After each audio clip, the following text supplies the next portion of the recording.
Whenever people fail to achieve their goals 99.9% of the time, and you ask them why, they'll tell you it's because of a lack of resources. That's what all these things are. I didn't have the support, right? I didn't have the money. We didn't have the time. We didn't have this. We didn't have that. There's a resource that people believe is missing. And that resource belief structure then keeps people from ever being able to really lead. Because what leaders do is they find a way to maximize whatever resources they have, as little as they may be, and they don't believe in limited resources. I'll give you an example. Let's take a business example to start with. In 1974, a guy named Sam Walton had built his little company up. He came up with an idea. He started with $20,000 in, I think, 1962, if I remember right. But by 1974, within 12 years, he had 78 stores. And you know how he did it? In the middle of the night, he'd drive across the border and he'd go and study other people's stores. He'd buy everything the cheapest he could in the middle of the night. He'd go to other people's stores. Whatever was working, he figured out. Success leaves clues. He came back and did it in his store. Whatever was working in any store, in any competitor, anywhere he could do it, he did it.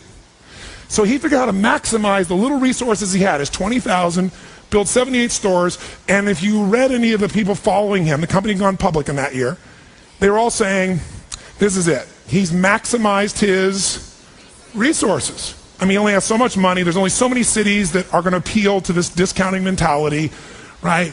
This is it. This is all he can do. And the word on Wall Street was sell. Now, what's interesting is at that time, you look at Sears and Kmart, and they were gargantuan companies, weren't they? 20, 30, 40, 50 times, 100 times his size or more, probably. And at that time, they were the leaders, and they knew what's going to happen. But did things change, yes or no? Did he suddenly get mass amounts of capital? No. Here's what they didn't understand.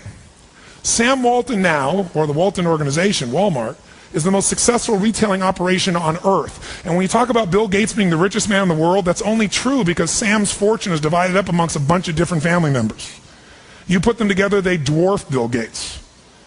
Sam Walton did this. How did he do it? What people underestimated is that this guy could go to 4,400 stores, do $250 billion. Where's Kmart today? And they've been shrinking. All of them have been shrinking. And he's the dominant force on earth. Here's the thing he understood. Resources are interesting, but the ultimate resources are the feelings of emotion that make you resourceful. Think of it this way. Resourcefulness is the ultimate resource. What do I mean? What are the emotions that make all this possible? What's the fuel that takes an idea from being in your head where you intellectually know what to do? How many have had an idea, for example, was a great idea, you're excited about it, and then you didn't do anything. One day, there you saw it on the shelf, you saw it somewhere else, someone stole your idea. How many have had this happen? Say I. The only difference between you and that person was not that they had more resources, they were more